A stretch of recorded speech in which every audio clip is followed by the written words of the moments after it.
గోవింద గోవింద గోవింద గోవింద.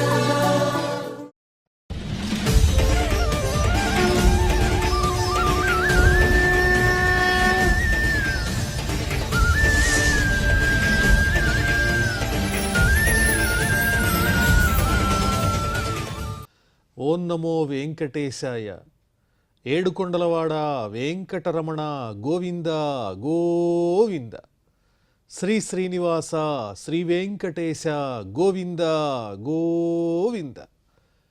కలియుగ ప్రత్యక్ష దైవం శ్రీనివాస పరబ్రహ్మ అనుగ్రహ విశేషంతో శ్రీమద్భాగవతంలో ఏకాదశ స్కంధంలోని విశేషాలు యథాశక్తి తెలుసుకుంటున్నాం.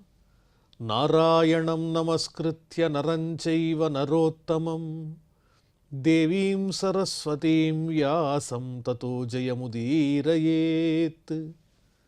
సుఖయోగీంద్రుల వారు పరీక్షిన్ మహారాజునకు భగవల్లీలా విశేషాలను వర్ణించి చెబుతున్నారు. ఉద్ధవుడు కృష్ణస్వామిని యమనియమాదుల గురించి ప్రశ్నలు అడుగుతూ ఉన్నాడు. యమం అంటే ఏంటి, నియమం అంటే ఏమిటి, శమం అంటే ఏమిటి, దమం అంటే ఏమిటి, ఇలా చాలా ప్రశ్నలు శ్రీకృష్ణస్వామిని కోరితే వాటన్నిటికీ సమాధానం చెబుతున్నారు కృష్ణస్వామి. శమో మన్నిష్ఠతా బుద్ధే దమ ఇంద్రియ సంయమ తితిక్షా దుఃఖ సమ్మర్షో జిహ్వోపస్థజయో ధృతి. శమం అంటే నాయందే బుద్ధిని నిలపటం అనేటువంటిది శమమని పిలువబడుతుంది. ఇంద్రియములను నిగ్రహించుకునేటువంటి శక్తి ఏదైతే ఉందో అది దమమని పిలువబడుతుంది. దుఃఖాన్ని భరిస్తే దాన్ని తితిక్ష అంటారు. అలాగే ఈ నాలుకను జననేంద్రియములను కూడా నియంత్రించినట్లయితే అది ధృతి అని పిలువబడుతుంది అని చెప్తున్నారు కృష్ణస్వామి. దండన్యాస పరందానం కామత్యాగ తపస్మృతం స్వభావ విజయ శౌర్యం సత్యంచ సమదర్శనం. ప్రాణులను ఏమాత్రము బాధ పెట్టకుండా హింసించకుండా అవన్నీ మనతో సమానమే అని భూతదయ కలిగి ఉండడమే దండన్యాస పరం దానం, నిజమైనటువంటి దానము అని చెబుతున్నారు. దానం అంటే పదార్థములను, వస్తువులను, అలాగే సంపదలను దానం చేయటమే దానం అని అర్థం కాదు. సాటి ప్రాణుల మీద హింసాత్మకమైనటువంటి పనులను చేయకుండా ఉండడం కూడా దానమే అని విలక్షణంగా చెబుతున్నారు. కామత్యాగ తపస్మృతం, కోర్కెలన్నింటినీ విడిచిపెట్టడమే నిజమైన తపస్సు. తపస్సు ఎందుకు చేస్తారు? ఏకాగ్రతతో అన్నింటినీ విడిచిపెట్టి పరమాత్మ యొక్క అనుగ్రహం కోసమే కదా చేసేది. ఆ కోరికల్ని గనక విడిచిపెట్టగలిగినట్లయితే అదే నిజమైన తపస్సు అని చెబుతున్నారు. అదేవిధంగా స్వభావ విజయ శౌర్యం. శౌర్యము అంటే ఏమనుకుంటాం? బలము, పరాక్రమము ఇత్యాదిగా కలిగిన అర్థాలన్నీ వస్తాయి. నిజమైన శౌర్యం ఏంటంటే మనలో ఉన్నటువంటి స్వభావాన్ని విడిచిపెట్టగలగడం. మనలో దుర్గుణాలు ఉండొచ్చు, ఆ దుర్గుణాలన్నింటినీ విడిచిపెట్టాలి. స్వభావో దురతిక్రమ అన్నారు. అంటే సహజంగా ఉండేటువంటి గుణాన్ని విడిచిపెట్టడం కష్టం.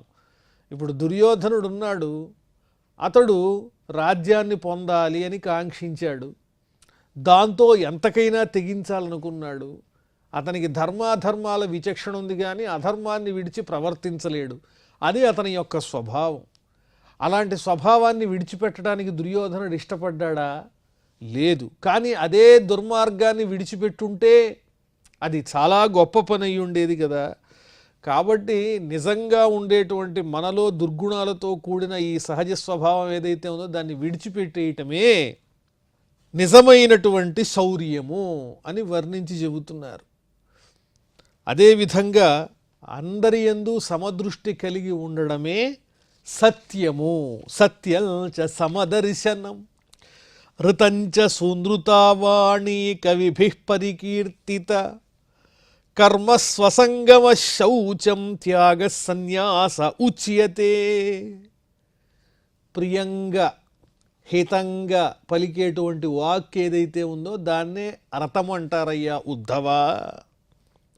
అదేవిధంగా కర్మలయందు ఏ విధమైన ఆసక్తి లేకుండా ఆచరించటం ఏదైతే ఉందో అదే శౌచము. శుచి అంటే అర్థం ఏమిటి? బాహ్యము అంతరంగ శౌచాల గురించి మనం తెలుసుకున్నాం. శౌచం అంటే వేటియందు కూడా ఏ విధమైన సంగం లేకుండా ఆ కర్మని ఆచరించటం అనేది నిజమైనటువంటి శుద్ధి అని చెబుతున్నారు. అదేవిధంగా త్యాగం అంటే ఏమిటి? మన దగ్గరున్న సంపదని త్యాగం చేయటం ఒకటే త్యాగం కాదు. మమకారాన్ని, వ్యామోహాన్ని విడిచిపెట్టడం కూడా త్యాగమే అని చెబుతున్నారు. త్యాగ సన్యాస ఉచ్యతే. దేన్ని పట్టుకుని కావాలి కావాలి అని కోరుకోకుండా విడిచిపెట్టేసేస్తే ఆ మమకారాదులు, అహంకార మమకారాదులు విడిచిపెట్టడం కూడా త్యాగమే అవుతుంది. ధర్మ ఇష్టం ధనం నృణాం యజ్ఞోహం భగవత్తమః దక్షిణా జ్ఞాన సందేశ ప్రాణాయామ పరం బలం. మానవులకు నిజమైనటువంటి ధనం ఏమిటి? ధర్మము. ధర్మాచరణ మాత్రమే మనకి ధనంతో సమానమైనది. మామూలు ధనం కాదు. అలాగే యజ్ఞం అంటే ఏమిటంటే ఇంకెవరో ఏమిటయ్యా, నేనే యజ్ఞస్వరూపుణ్ణి అంటున్నాడు కృష్ణ పరమాత్మ. అలాగే దక్షిణ అంటే అర్థం ఏమిటంటే జ్ఞానమును ఉపదేశించటమే దక్షిణ అని ఒక చక్కని విలక్షణమైనటువంటి అర్థాన్ని చెబుతున్నారు. బలం ఏమిటి? బలం ఏమిటంటే ప్రాణాయామమే బలము అని చెప్పారు. భగోమ ఐశ్వరో భావో లాభో మద్భక్తిరుత్తమ విద్యాత్మనిభిదా బాధో జుగుప్సా హ్రీరకర్మసు. అలాగే భగం అనేటువంటి శబ్దానికి అర్థాన్ని కోరారు ఉద్ధవుల వారు. దాని అర్థం చెబుతున్నారు. వీర్యము, యశస్సు, అదేవిధంగా శ్రీ, జ్ఞాన వైరాగ్యాలు, ఈశ్వర భావము, వీటన్నిటితో కూడినటువంటిదే భగం అనేటువంటి శబ్దము. అలాగే లాభో మద్భక్తిరుత్తమ, నా యందు చక్కని ఉత్తమమైనటువంటి భక్తిభావంతో ఉండడమే నిజమైనటువంటి లాభము. ధనంలో వచ్చే లాభం కాదు, నా యందు ఉత్తమమైన భక్తిభావం కలిగి ఉండడమే లాభం అనే పదానికి అర్థము. విద్యాత్మనిభిదా బాధో జుగుప్సా హ్రీరకర్మసు. నిజమైన విద్య ఏమిటి అంటే ఆత్మస్వరూపము ఒకటే ఉన్నది. ప్రాణులన్నిటి యందు అంతర్లీనంగా ఉన్నటువంటి సర్వత్రా వ్యాపించినటువంటి ఆత్మస్వరూపం ఒకటే అని తెలుసుకోవటమే నిజమైనటువంటి జ్ఞానం అని చెబుతున్నారు. అలాగే తప్పుడు పనులు ఏవైతే ఉంటాయో అవి చెయ్యాల్సి వచ్చినప్పుడు కానీ చేయమన్నప్పుడు కానీ ఎవరన్నా అది చెయ్యాలంటే చీచి అని అసహించుకునే భావం ఏదైతే ఉందో అదే సిగ్గు. హ్రీహి అనే పదానికి అదే అర్థం. తప్పుడు పనులు చేయటానికి వెనకాడకుండా వాటిని ఆచరించటం కాదు, అవి చెయ్యాలంటే ఒక రకమైన జుగుప్స రావాలి. అలా వచ్చినప్పుడే దాన్ని హిరి అని పిలుస్తారు, సిగ్గని పిలుస్తారు. శ్రీర్గుణా నైరపేక్షాద్యాః నైరపేక్ష్యాద్యాః సుఖం దుఃఖ సుఖాత్యయః దుఃఖం కామ సుఖాపేక్ష పండితో బంధమోక్షవిత్. శ్రీహి అంటే అర్థం ఏమిటి? సంపద అంటే అర్థం ఏమిటి? శ్రీహి అంటే దైన్యము లేకపోవటమే. ఎప్పుడూ ఆనందంగా సంతోషంగా భగవత్ స్మరణతో సంతోషాన్ని పొంది తృప్తి పట్టడం ఏదైతే ఉందో దైన్య రాహిత్యమే శ్రీహి, సహజ సిద్ధమైనటువంటి శోభ అది. అదేవిధంగా సుఖం అంటే ఏమిటి అర్థం అంటే ఇది సుఖము ఇది దుఃఖము అనేటువంటి భేదాన్ని పట్టించుకోకుండా ఉండగలగడమే నిజమైన సుఖము. అలాగే దుఃఖం అంటే ఏమిటి? దుఃఖం అంటే ఆ భోగం కావాలి అని కోరుకోకుండా ఉన్నట్లయితే అది ఆనందము, అలా కోరుకుంటేనే దుఃఖం. భోగాలన్నీ కోరుకుని అవి దక్కక దుఃఖమే కదా. ఒకవేళ భోగాలు దక్కినా అవన్నీ నిత్యాలు కాదు కాబట్టి వాటి వల్ల కూడా కలిగేది చిట్ట చివరికి దుఃఖమే. అలాగే పండితుడంటే ఎవరు? ఇది బంధము ఇది మోక్షము అనే విచక్షణతో తెలుసుకోగలిగినటువంటి వాడే పండితుడు అని వర్ణిస్తున్నారు. మూర్ఘో దేహాద్యహం బుద్ధి పంథాహమన్నిగమస్మృత ఉత్పథశ్చిత్త విక్షేప స్వర్గ సత్వగుణోదయ. మూర్ఖుడంటే ఎవరు? ఈ దేహాన్ని చూచి నేను నేను నేను అని భావన చేసేటువంటి వారు ఎవరైతే ఉంటారో వాళ్లే మూర్ఖులని చెబుతున్నారు. అదేవిధంగా జ్ఞానం అంటే ఏమిటి? మార్గము. మార్గం అంటే ఏమిటి? పంథాహ, మార్గం అంటే ఏమిటి? నన్ను పొందేటువంటి జ్ఞానం ఏదైతే ఉందో అదే నిజమైన మార్గము. ఇతరమైన మార్గాలన్నీ మార్గాలు కాదు. నన్ను పొందేటువంటిదే, నన్ను పొందే జ్ఞానం ఏదైతే ఉందో అదే నిజమైన మార్గము. అలాగే తప్పుదారి ఏమిటి? చెడ్డదారి. ఉత్పథశ్చిత్త విక్షేప.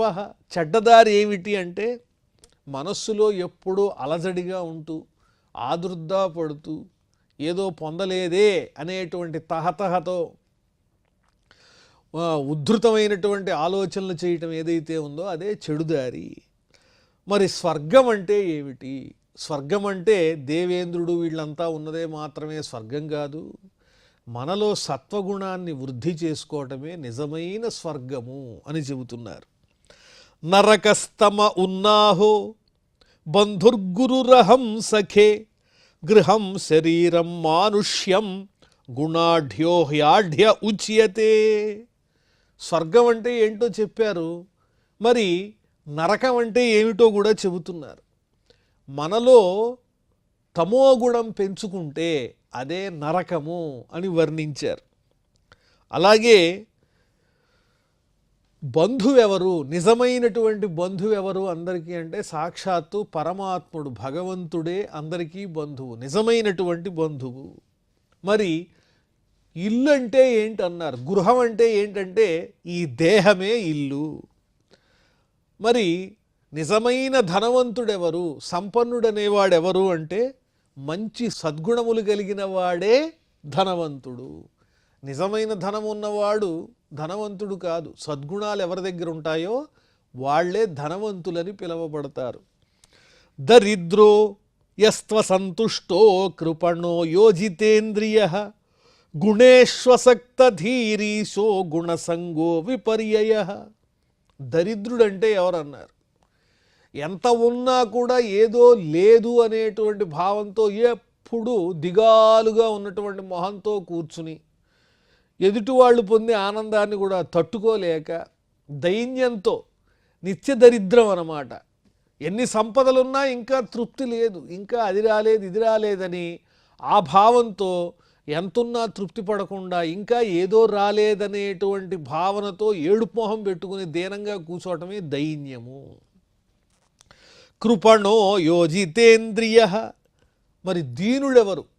ఎవరిని చూసి మనం జాలిపడాలి అంటే ఇంద్రియ నిగ్రహం ఎవరికైతే ఉండదో వారిని చూసి జాలిపడాలి. ఎందువల్లంటే ఇంద్రియాలు ఏ సుఖాలు కోరితే అవి అందించడానికి అలవాటు పడిపోయి వాటి కోసం విపరీతంగా తపన పడిపోయేటువంటి వాడిని చూసి అయ్యో అనుకోవాలి. అలాంటి వాడే దీనుడంటే.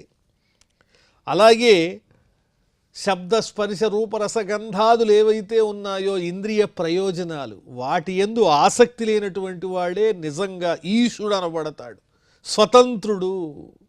స్వతంత్రుడు ఎప్పుడవుతాడు? వాటికి బానిస అవనప్పుడు. పరతంత్రుడు కానప్పుడే కదా స్వతంత్రుడు అయ్యేది. అలాగే వాటి యందు విపరీతమైన శబ్దస్పర్శాది ఇంద్రియార్థముల యందు విశేషమైనటువంటి ఆసక్తి కలిగినటువంటి వాడే అస్వతంత్రుడు. తన మీద తనకు నియంత్రణ లేనటువంటి వాడు అస్వతంత్రుడని పిలువబడతాడు. ఏత ఉద్ధవతే ప్రశ్నాః సర్వే సాధు నిరూపితాః కిం వర్ణితేన బహునా లక్షణం గుణదోషయోః గుణదోషదృశిర్దోషో గుణస్తూభయవర్జితః. అయినా ఉద్ధవ, నువ్వు అడిగినటువంటి ప్రశ్నలన్నిటికీ నేను సమాధానం చెప్పేశాను కదా. అయినప్పటికీ నేను చెప్పేది ఏంటంటే వీటి గురించి ఎక్కువగా వర్ణించుకోవటం వల్ల ప్రయోజనం ఆటే లేదయ్యా. ఇది గుణము, ఇది దోషము అని ప్రత్యేకంగా లెక్కించి చూడకపోవటమే ఉత్తమమైనటువంటి గుణమని చెబుతున్నారు. గుణదోషములను వేరువేరుగా చూడకుండా ఉండగలిగేటువంటి ఉదాత్తమైన స్థితికి చేరుకోవటమే ఉత్తమ గుణం అన్నారు. అలా అనంగానే మళ్ళీ ఉద్ధవుల వారికి సంకోచం ప్రారంభం. ఇప్పుడు మనం ఏకాదశ స్కంధంలో 19వ అధ్యాయాన్ని పరిపూర్ణం చేసుకుని 20వ అధ్యాయంలో ప్రవేశిస్తున్నాం. ఉద్ధవ ఉవాచ, మళ్ళీ ఉద్ధవుల వారు ప్రశ్నిస్తున్నారు, స్వామి గుణదోషములను లెక్కించకూడదని మీరు అనంగానే నాకు సందేహం కలిగిందండి. విధిశ్చ ప్రతిషేధశ్చ నిగమో ఈశ్వరస్యతే అవేక్షతే రవిందాక్ష గుణం దోషంచ కర్మణ. ఓ పద్మముల వంటి నేత్రములు కలిగిన ఓ శ్రీకృష్ణ, నాకు మనస్సులో ఒక సంకోచం మెదులుతూ ఉన్నది. మరి వేదముల యందు గుణదోషముల యొక్క స్వరూప స్వభావాలు లక్షణాలు అన్నీ వర్ణింపబడ్డాయి కదా. మరి కర్మలు ఏ విధంగా చేయాలి అంటే కర్మలకు ఏర్పాటు చేయబడిన విధి, ఏ కర్మలు ఆచరించకూడదనేటువంటి నిషేధము, విధి నిషేధాలు కానీ గుణదోషాలు కానీ వేదమునందు సమగ్రంగా వర్ణించి చెప్పారు. మరి ఆ వేదం అంటే ఎవరు? నీ వచనమే కదా. వేదంలో ఉన్నటువంటి వాక్ అంటే నీ మాట తప్ప వేరొకటి కాదు. నువ్వేమో గుణదోషములను లెక్కించకపోవటమే ఉత్తమమైన గుణం అన్నావు. మరి నీ వాక్కుతో సమానమైనటువంటి వేదముల యందు ఈ విధి నిషేధముల గురించి గుణదోషముల గురించి వర్ణింపబడి ఉన్నదే. ఇదే నాలో కలిగినటువంటి భ్రమ. అలాగే వర్ణాశ్రమ ధర్మాల గురించి కూడా వేదంలో వర్ణింపబడి ఉన్నది. వర్ణాశ్రమ వికల్పంచ ప్రతిలోమానులోమజం ద్రవ్యదేశ వయఃకాలాన్ స్వర్గం నరకమేవచ. అలాగే ఈ వర్ణములు ఏవైతే 4 వర్ణాలు ఉన్నాయో వాటిల్లో పరస్పర సంబంధంతో వేరువేరు వర్ణముల వారు వివాహం చేసుకునేటువంటి విధానం, అలా చేసుకుంటే కనుక వారిని ఏమంటారో అవన్నీ కూడా వర్ణింపబడి ఉన్నాయి. ఆ పరస్పర సంబంధంతో వేరే వర్ణముల వారిని మరొకరు వివాహం చేసుకోవటం ద్వారా పుట్టినటువంటి సంతానాన్ని ఏమని పిలుస్తారో ప్రతిలోమ, అనులోమ ఇత్యాది పేర్లతో పిలవబడేటువంటి పేర్లు, అలాగే అనేక ద్రవ్యములు, దేశములు, వయస్సు, కాలము, స్వర్గము, నరకము ఇత్యాది విషయాలన్నీ వేదముల ద్వారానే తెలియచున్నాయి. కాబట్టి అసలు గుణదోషాలే లెక్కించక్కర్లేదని గనక నువ్వు చెప్పినట్లయితే ఈ విధి నిషేధములను గురించి చెప్పేటువంటి శాస్త్ర ప్రమాణాలు ఇంకా ప్రయోజనం లేనివే కదా. ఇక ఈ విధి గురించి నిషేధం గురించి ప్రత్యేకంగా తెలియజేసేటువంటి శాస్త్రాధ్యయనాల యొక్క అవసరమేమున్నది? మరి వేదములలో చూస్తేనేమో విధి నిషేధాల గురించి, గుణదోషముల గురించి, సమస్తమైన పదార్థాల గురించి, స్వర్గ నరకాదుల గురించి, అన్నింటి గురించి చక్కగా వర్ణింపబడి ఉన్నదే. వర్ణాశ్రమ ధర్మాల గురించి మరి ఇదే నాకు సందేహం. గుణదోషభిదా దృష్టిం అంతరేణ వచస్తవ నిశ్రేయసం కథం నృణాం నిషేధ విధి లక్షణం. వేదం అంటే సాక్షాత్తు నీ వాక్కనే చెబుతారు కదయ్యా ఓ పరమాత్మ. గుణదోషములను విడిచిపెట్టాలి అంటే అసలు ముందు గుణం అంటే ఏంటో, దోషం అంటే ఏంటో తెలియాలిగా. గుణదోషముల గురించి తెలియకుండా వాటిని విడిచిపెట్టడం ఎలా సాధ్యమవుతుంది? పరమపురుషార్థమైన మోక్షాన్ని సాధించడానికి ఉపయోగపడేటువంటి ఈ గుణదోష త్యాగం అనేది ఏ విధంగా చేయాలో నాకు అర్థం కావటం లేదు. సాక్షాత్తు వేదముల యందే ఈ విధి నిషేధాలు, గుణదోషాదులన్నీ కూడా వర్ణింపబడి ఉన్నాయి కదా పరమాత్మ. పితృదేవ మనుష్యాణం వేదశ్చక్షుస్తవేశ్వర శ్రేయస్త్వనుపలబ్ధేర్థే సాధ్య సాధనయోరపి. దేవతలకు కానీ, మానవులకు కానీ, పితృదేవతలకు కానీ, ఋషులకు కానీ, మహనీయులందరికీ పరమ ప్రమాణమైనటువంటిది ఏమిటంటే నీ వాక్కుతో సమానమైన వేదమే. కాబట్టి అందులో ఏం చెప్పబడింది? సాధ్య సాధనముల గురించి చెప్పబడింది. సాధనమేమో యజ్ఞం అయితే యజ్ఞం ద్వారా సాధించేదేమో స్వర్గము. ఇలాంటి సాధ్య సాధనాల గురించి అన్నీ ఆ యజ్ఞంలో వర్ణింపబడి ఉన్నాయి. ప్రత్యక్షాది ప్రమాణముల ద్వారా తెలియనటువంటి విషయాలు ఏవైనా ఉంటే, ప్రత్యక్షము, అనుమానము ఇత్యాది ప్రమాణాలు ఏవైతే ఉన్నాయో లోకంలో, ఆ ప్రమాణాల ద్వారా మనం తెలుసుకోలేనటువంటి ఎన్నో విశేషమైనటువంటి విషయాలు నీ వాక్కుతో సమానమైన వేదమునందే వర్ణింపబడి ఉన్నాయి కదా సాధ్య సాధనాదుల గురించి. గుణదోషభిదా దృష్టి నిగమాత్తే నహి స్వతః నిగమేనాపవాదశ్చ భిదాయ ఇతిహ భ్రమః. కాబట్టి గుణం అంటే ఏంటో, దోషం అంటే ఏంటో, విధంటే ఏమిటి, నిషేధం అంటే ఏమిటి, వీటి గురించి సాక్షాత్తు వేదములయందే చెప్పబడింది, ఇంకెక్కడా చెప్పబడలేదు. నీ వాక్కుతో సమానమైనటువంటి వేదములయందే ఈ భేదపూరితమైనటువంటి దృష్టితో కూడిన వాక్యములు చెప్పబడి ఉన్నాయి. కాబట్టి అదే నాకు భ్రమగా ఉంది. ఇంకో పక్కేమో విధి, ఇంకొక పక్క భేద దృష్టిని నిరాకరించేటువంటి స్వభావము ఆ వేదానికి ఉన్నది. భేద దృష్టితో కూడినటువంటి ఆ గుణదోషముల గురించి చెప్పేది వేదమే, ఆ భేద దృష్టిని నిరాకరించేది వేదమే. ఇది ఏమిటో నాకు అర్థం కావట్లేదు. దీని మీద సంపూర్ణమైన అవగాహన నాకు కలగలేదు. గుణదోషములను విడిచిపెట్టడమే ఉత్తమమైన గుణమని మీరు చెబుతున్నారు. కాబట్టి దీన్ని నేను ఎలా సమన్వయం చేసుకోవాలి? దేవతలకు, ఋషులకు, వీళ్ళందరికీ పరమ ప్రమాణమైనటువంటి వేదవాక్కు నీ వాక్యే కదా. దీన్ని కాస్త సమగ్రంగా వివరించి చెప్పండి కృష్ణ అని అడుగుతున్నారు ఉద్ధవుల వారు. శ్రీ భగవానువాచ, అప్పుడు పరమాత్ముడు అంటున్నారు, యోగాస్త్రయో మయా ప్రోక్తాః నృణాం శ్రేయో విధిత్సయ జ్ఞానం కర్మ చ భక్తిశ్చ నోపాయోన్యోస్తి కుత్రచిత్. నేను మానవుల కోసం 3 రకములైనటువంటి ఉత్తమమైన సాధనాలను ఏర్పాటు చేశానయ్యా. ఆ 3 సాధనాలని ఉపదేశించాను. ఏమిటవి అంటే జ్ఞానయోగము, కర్మయోగము, భక్తి యోగం అనబడేటువంటి 3 యోగములను నేను ప్రత్యేకంగా మానవుల శ్రేయస్సు కోసమే ఉపదేశించి ఉంచాను. నిర్విణ్ణానాం జ్ఞానయోగో న్యాసినామిహ కర్మసు తేష్వ నిర్విణ్ణ చిత్తానాం కర్మయోగస్తు కామినాం. కర్మలు చేయటం మీద కానీ, ఆ కర్మల వల్ల వచ్చేటువంటి ప్రయోజనాల మీద కానీ ఏమాత్రము ఆసక్తి లేనటువంటి సన్యాసులు అవలంబించదగినటువంటి యోగం ఏంటంటే జ్ఞానయోగము.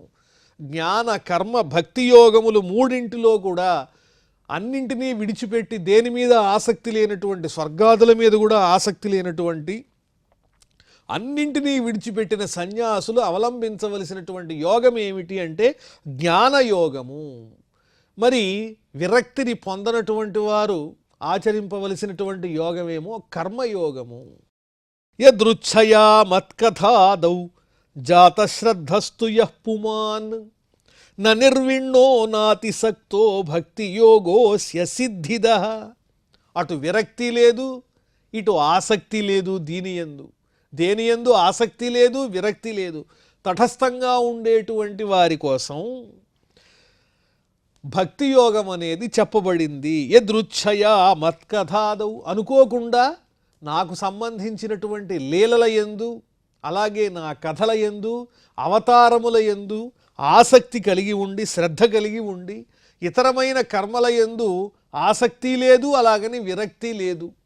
మనస్సంతా పరమాత్మ యందే ఉంది, ఆయన లీలల మీదే ఉంది. అటువంటి వారి కోసం చెప్పబడింది ఏమిటి అంటే భక్తి యోగము. అలాంటి ఉత్తమమైనటువంటి పురుషుల కోసం చెప్పబడింది భక్తి యోగము.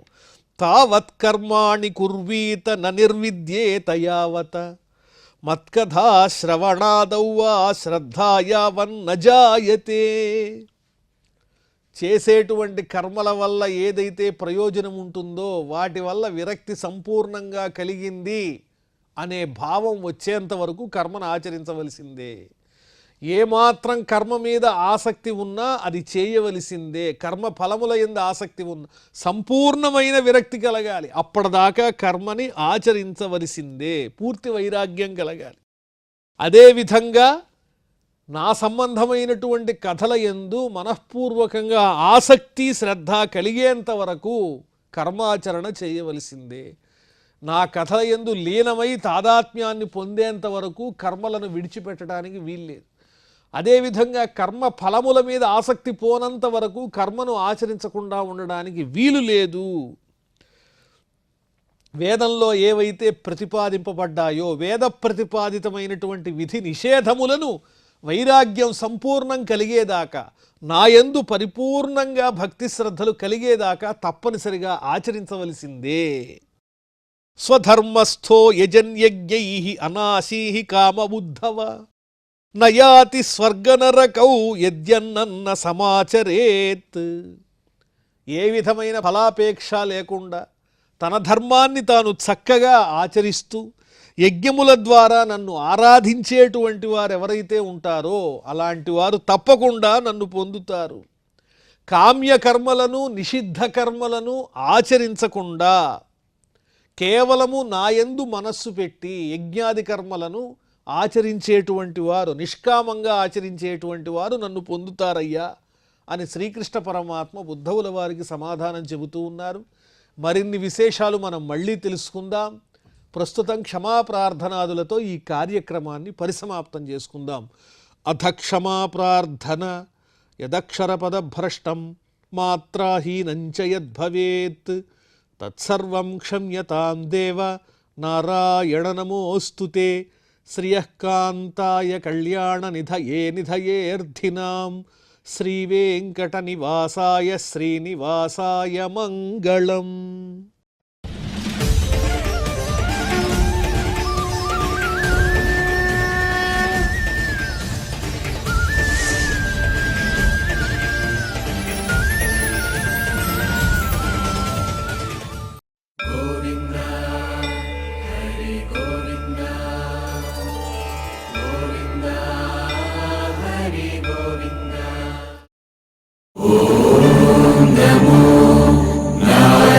నారాయణాయ